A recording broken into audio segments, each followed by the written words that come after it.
জুলাই অভ্যুত্থান চলাকালে মানবতা বিরোধী অপরাধের মামলায় সাবেক প্রধানমন্ত্রী শেখ হাসিনা সহ ৩ জনের বিরুদ্ধে আজ সাক্ষ্য দেবেন আমার দেশ পত্রিকার সম্পাদক মাহমুদুর রহমান। এই মামলায় সাক্ষ্য দিতে ট্রাইব্যুনালে হাজির হয়েছেন আমার দেশ পত্রিকার সম্পাদক মাহমুদুর রহমান।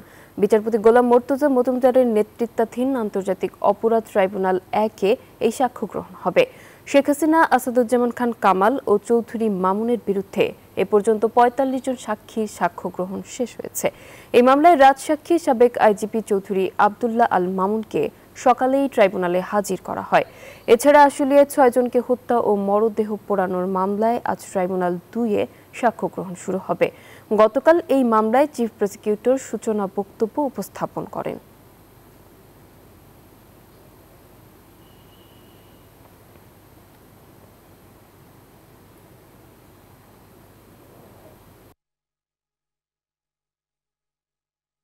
আপনাকে ধন্যবাদ জানাচ্ছি। একটু আগে আপনি খবরে যেটি বলছিলেন যে এর মধ্যে কিন্তু আমার দেশ পত্রিকার সম্পাদক মাহমুদুর রহমান মান্না তিনি আন্তর্জাতিক অপরাধ ট্রাইব্যুনালে হাজির হয়েছেন এবং একটু আগে তিনি বিচারপতি গোলাম মর্তুজা মজুমদারের নেতৃত্বাধীন যে ট্রাইব্যুনালে এই মামলার সাক্ষ্য গ্রহণ অনুষ্ঠিত হবে সেই ট্রাইব্যুনালে তিনি প্রবেশ করেছেন এবং যতদূর জানি আমরা 11:30টার পরে এই মামলার শুনানি শুরু হবে এবং সেই ক্ষেত্রে তিনি 11:30টার পরে আনুষ্ঠানিকভাবে শেখ হাসিনার বিরুদ্ধে সাক্ষ্য দেবেন। এছাড়া নাহিদ ইসলামের সাক্ষ্য গ্রহণের বিষয়টি আজকে অনুষ্ঠিত হবে না বলে আমরা জানতে পেরেছি, যেহেতু মাহমুদুর রহমান মান্নার সাক্ষ্য গ্রহণটি একটি দীর্ঘ সময় ধরেই চলবে। সেই ক্ষেত্রে পরবর্তীতে নাহিদ ইসলামের সাক্ষ্য গ্রহণটি অনুষ্ঠিত হবে। এই দুইজনকে কিন্তু বলা হচ্ছে জুলাই গণ অভ্যুত্থানের স্টার উইটনেস, অর্থাৎ তারা তাদের যে এই আন্দোলনে তাদের যে অভিজ্ঞতা এবং তারা যা অবলোকন করেছেন সেই বিষয়গুলো কিন্তু তারা ট্রাইব্যুনালে উপস্থাপন করবেন।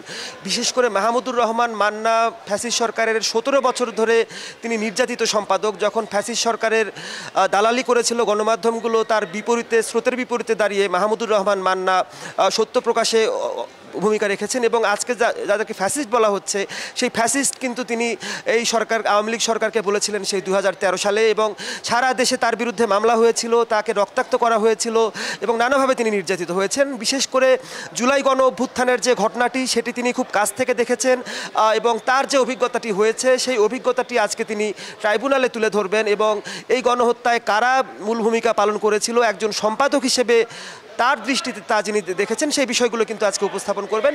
বেলা 11:30টার পরে ট্রাইব্যুনালে এই সাক্ষ্য গ্রহণ শুরু হবে। আমরা ততক্ষণ পর্যন্ত অপেক্ষা করব এবং সাক্ষ্য গ্রহণে মাহমুদুর রহমান কি জানালেন আদালতকে সেই বিষয়গুলো কিন্তু পরবর্তীতে জানাতে পারবো।